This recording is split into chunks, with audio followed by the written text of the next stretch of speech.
Hello दोस्तों, नमस्कार। मैं डॉक्टर सुरेंद्र प्रसाद खंसली, ज्योतिष आचार्य। पहाड़ों की इन वादियों से आज एक सुंदर टॉपिक के बारे में हम बात करेंगे।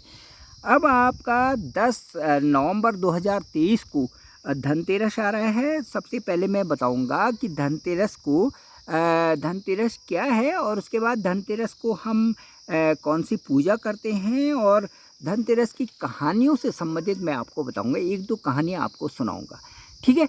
तो चलिए शुरू करते हैं। धनतेरस का जो त्यौहार है ये हर वर्ष आता है, और दिवाली से पहले हम जो है 10 नवंबर 2023 को इसको सेलिब्रेट करने जा रहे हैं। धनतेरस का जो ये अमृतमय जो त्यौहार है, ये महालक्ष्मी की पूजा के रूप में किया जाता है, नंबर 1। नंबर 2, मैं कहूँगा कि इसमें जो ये कहानी से संबंधित है, ये अमृत का कलश लेकर के धन्वंतरि जी प्रकट हुए थे समुद्र में। और उस दिन से, क्योंकि जो कलश है, कलश से का मतलब है ये बर्तन, और इसलिए उस दिन से एक प्रथा चली हुई है कि उस दिन हम कोई ना कोई बर्तन लेते हैं, ठीक है।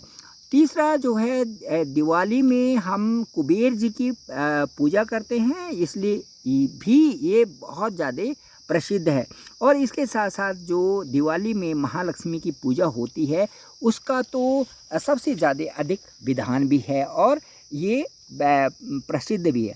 अब 10 नवंबर जो 2023 है, वैदिक जो पंचांग है उसके मुताबिक यह त्यौहार जो धनतेरस है, हर वर्ष कार्तिक माह की कृष्ण पक्ष की त्रयोदशी तिथि को मनाया जाता है, जो कि इस साल 10 नवंबर शुक्रवार को आ रहा है, और धन्वंतरि जयंती पर यह मनाया जाएगा। शुभ मुहूर्त इसके लिए होगा दोस्तों 5:47 पर शाम को, और उससे 7:43 तक, ठीक है।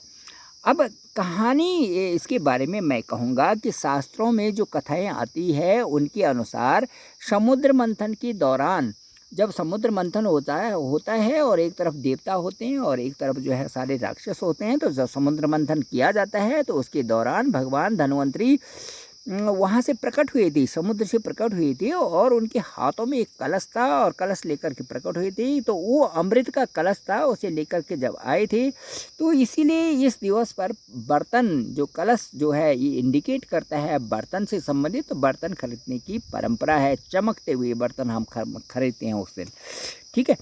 अब एक और कथा इसके सामने आती है कि एक बार भगवान विष्णु और लक्ष्मी जी भूमंडल पे आए, और इस पृथ्वी में जब वो चलने लग गए, तो भगवान ने विष्णु जी ने अपनी जो लक्ष्मी जी हैं उनसे कहा, लक्ष्मी जी से बोला कि मैं दक्षिण दिशा की तरफ जा रहा हूँ, और जब तक मैं आता हूँ तब तक तुम यहीं रहो।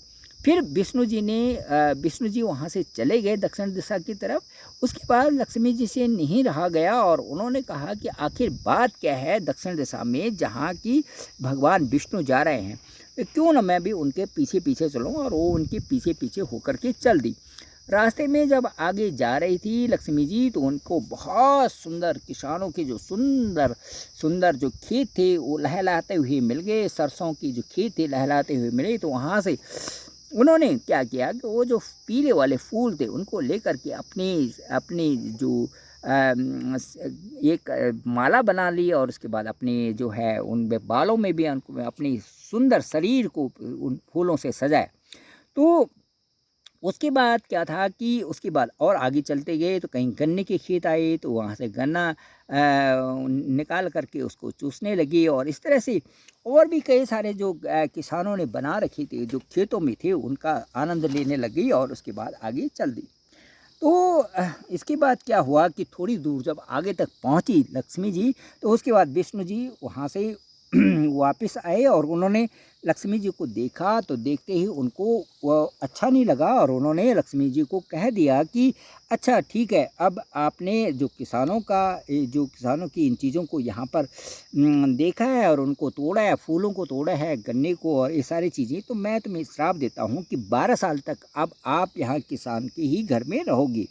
तो क्या हुआ उसके बाद कि 12 साल तक वहाँ लक्ष्मी जी रहने लगी। तो किसान जो है जब पूजा पाठ करते थे, तो उनको धन धान्य से पूर्ण हो जाते थे। 12 साल इतने मज़े से कटे उनके कि बहुत ही अच्छा और सुख और सौभाग्य सब कुछ उनके घरों में आ गया। 12 साल के बाद जब विष्णु भगवान फिर लक्ष्मी जी को लेने आए तो किसान ने यह कह कर के मना कर दिया कि हमको तो सब कुछ देने वाले लक्ष्मी जी हैं, तो लक्ष्मी जी को हम अपने घर से नहीं जाने देंगे। इस बार भगवान विष्णु ने उनको सारी कहानी सुनाई और उसके बाद कहा कि लक्ष्मी जी आप ही बताओ। लक्ष्मी जी माता ने फिर कहा, किसान के लिए कहा कि तुम ऐसे करो कि कल से कल अपने कल तेरस है, त्रयोदशी है, तुम घर को लीप पोत करके स्वच्छ करना और रात्रि में घी का दीपक जलाना और उसके सामने एक कलश रखना सायंकाल को और मेरा पूजन करना और तांबे का कलश में पूरे पैसे भर देना, उसमें रुपया भर करके रखना और मैं उसमें रहूँगी उस समय। पूजा के समय में तुम्हें लेकिन पूजा के समय मैं नहीं दिखाई दूंगी और इस एक दिन की पूजा करने से तुम्हें पूरे साल में मैं तुम्हारे घर में रहूंगी। और अगले दिन किसान के बताए हुए के अनुसार जो भगवती जो ये लक्ष्मी जी के बताए अनुसार किसान ने ठीक ऐसा ही किया और त्रयोदशी को सुंदर से लक्ष्मी जी का पूजन किया और इससे उनके घर में, किसान के घर में धन धान्य से पूर्ण हो गया। और इसलिए तब से हर वर्ष जो है तेरस को, इस त्रयोदशी जो तेरस को हर वर्ष लक्ष्मी जी की यह पूजा आराधना की जाती है और ये बहुत अच्छा लगता है दोस्तों, बहुत अच्छा लगता है। तो लक्ष्मी जी की ज़रूर पूजा कर लीजिए और जैसे ही कि लक्ष्मी जी ने बताया कि मेरी पूजा को इस तरह से करें और मन से अर्पण करें। जो भी मनुष्य मन से अर्पण करता है अपने आप को और उस आत्मा के अस्तित्व को समझ करके प्रभु के छोटे छोटे चरणों में अपने ध्यान को, अपने मन को अर्पित करता है, उसकी सभी मनोकामनाएं पूर्ण होती है। Thank you very much. मैं डॉक्टर सुरेंद्र प्रसाद कंसली, ज्योतिष आचार्य। डिस्क्रिप्शन पे मेरा नंबर है 9868280191। आप ज़रूर मुझे कभी कॉल करें अपनी कुंडली को एनालिसिस करने के लिए। मुझे आप भेजें मेरा व्हाट्सएप नंबर पे और मैं ज़रूर आपका कॉल भी पिक करूँगा और आपको ज़रूर बताऊँगा कि कौन सा समय आपके लिए बहुत सुंदर आ रहा है। Thank you very much.